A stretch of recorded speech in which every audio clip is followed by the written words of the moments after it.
Speech off. Hello friends, welcome to Prasanna Kumar Pincha YouTube channel. This is your channel. Please do subscribe to this channel. And friends, today the topic of our discussion is of immediate importance, particularly to those who aspire for a government job in the central government. Who means I'm saying it's a particular and immediate interest to those persons with disabilities who aspire for a central government job.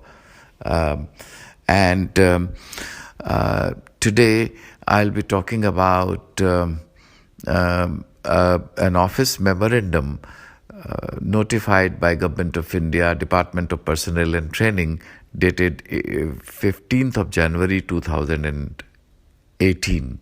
But before that, I think it is quite in context for me to tell you that the Rights of Persons with Disabilities 2016 provides for 4% reservation in government jobs for persons with disabilities. And when I say government jobs, this provision exists. This provision is mandatory for the central government, for the state government, as well as for the local authorities.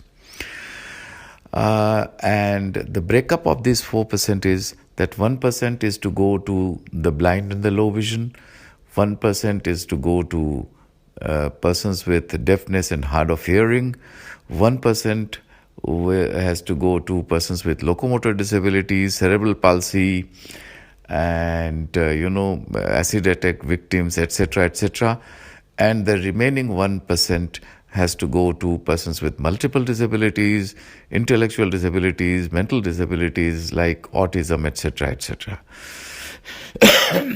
But our today's discussion is actually restricted to an office memorandum dated 15th January 2018, notified by Department of Personnel and Training, Government of India. And this notification actually contains some instructions, certain norms to be followed by all establishments of the central government in order to operationalize the scheme of reservation as envisaged in the Rights of Persons with Disabilities Act 2016. Now, for today's discussion, I am really not going to talk about this entire office memorandum holistically. All I am going to do is to express my personal views on two modifications or amendments that we need immediately in this office memorandum, not only in the larger interests of persons with disabilities, but also in the interests of justice and fair play. Now, let us talk about this. So, friends, I would seek your attention to clause number 4 of this office memorandum. And essentially, it, I think, talks about two things. And first, let me tell you what it talks about, the clause 4. And then I will talk about what modification or amendment I am proposing and why I am proposing what I am proposing. So, clause 4 says, and I will simplify it for you. It says that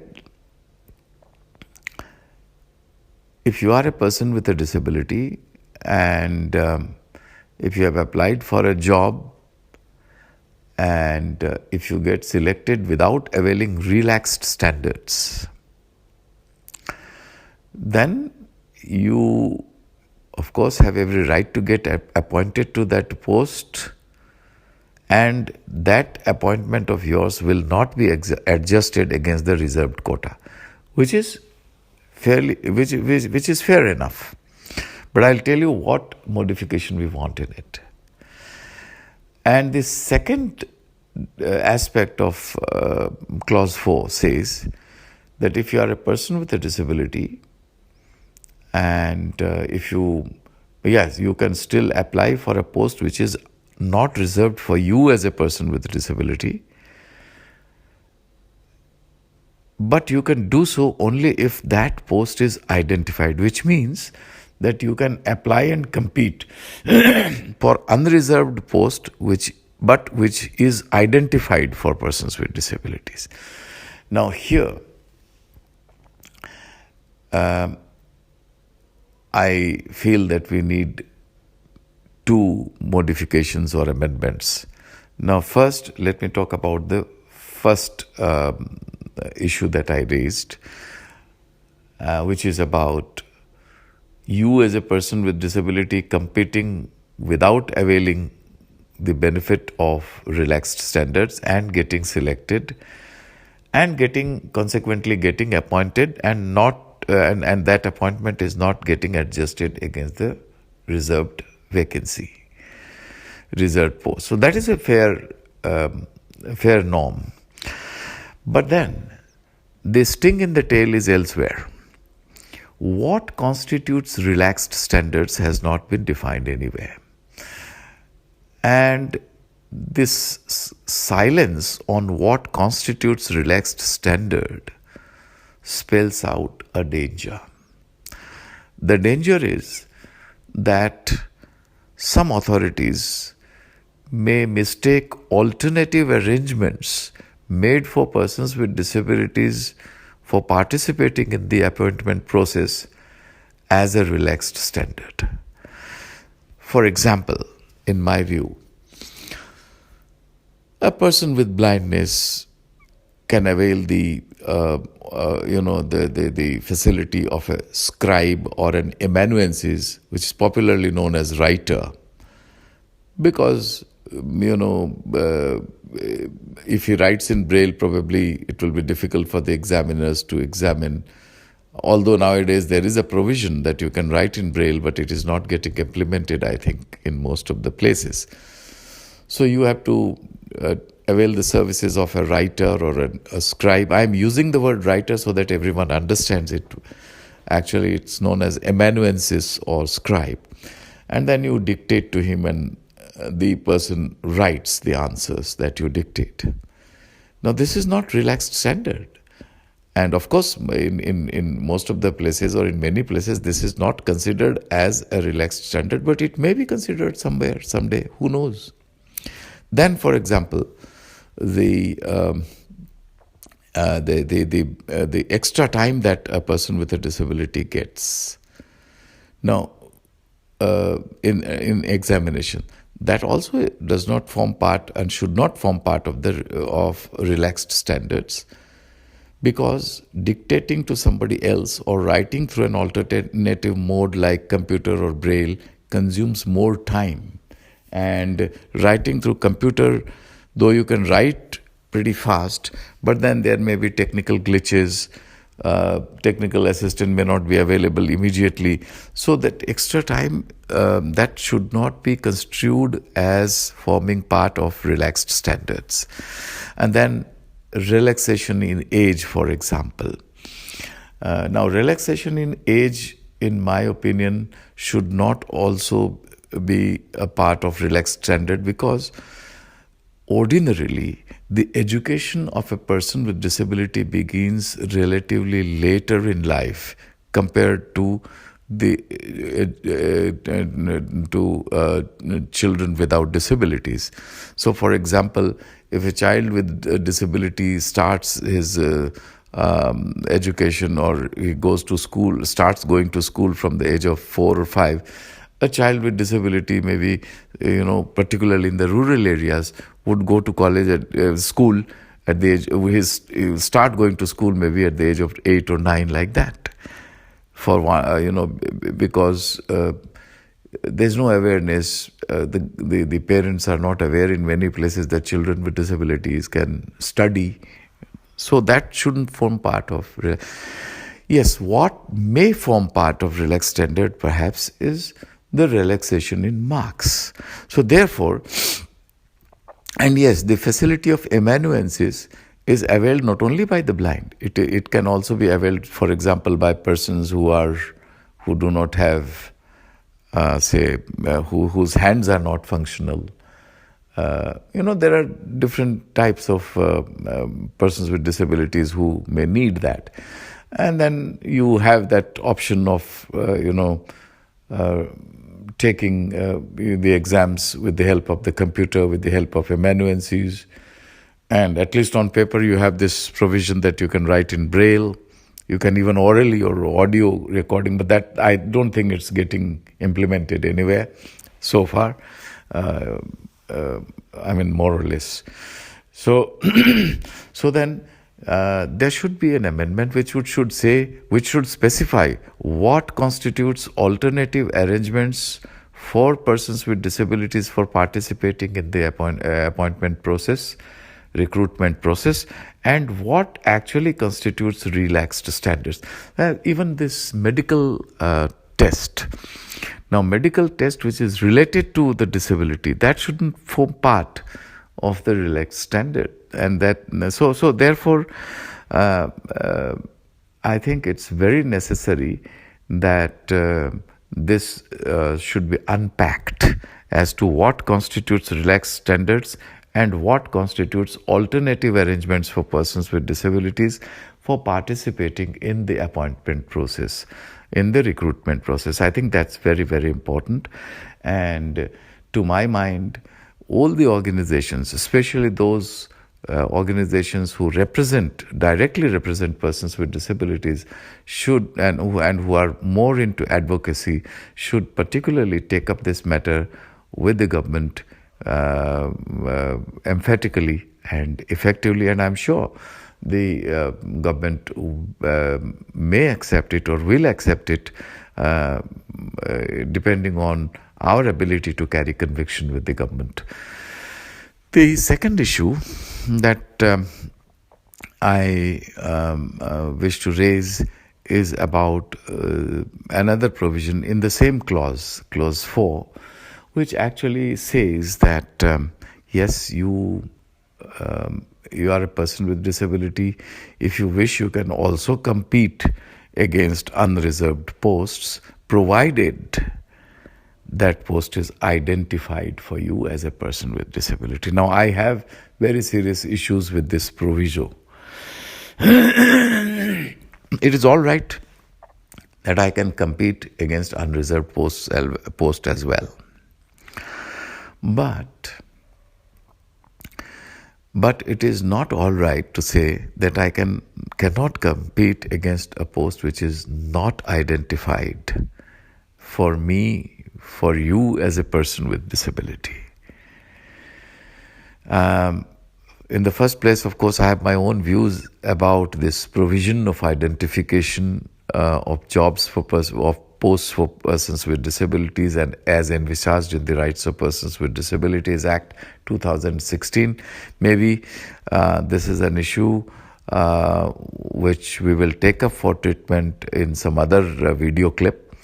But for now, let me tell you that I don't have any issues as long as this list of identified posts is treated only as a reference document, and as long as it does not restrict the scope of employment for persons with disabilities. Now I will tell you one thing.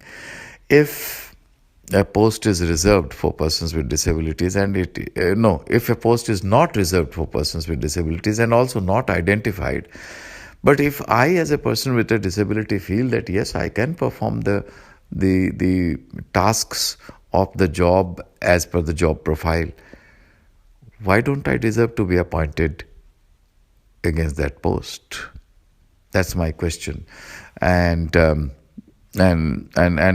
if you take a look at the list of identified jobs last notified in 2013, it says at one point that the above list is illustrative and not exhaustive, which means that even the government acknowledges, and rightly so, that these posts which have been identified may not be the only posts where persons with disabilities can work. Now, I remember whenever I go to certain trainings and I lecture, I ask people, can a person with a disability do everything? People at once say no.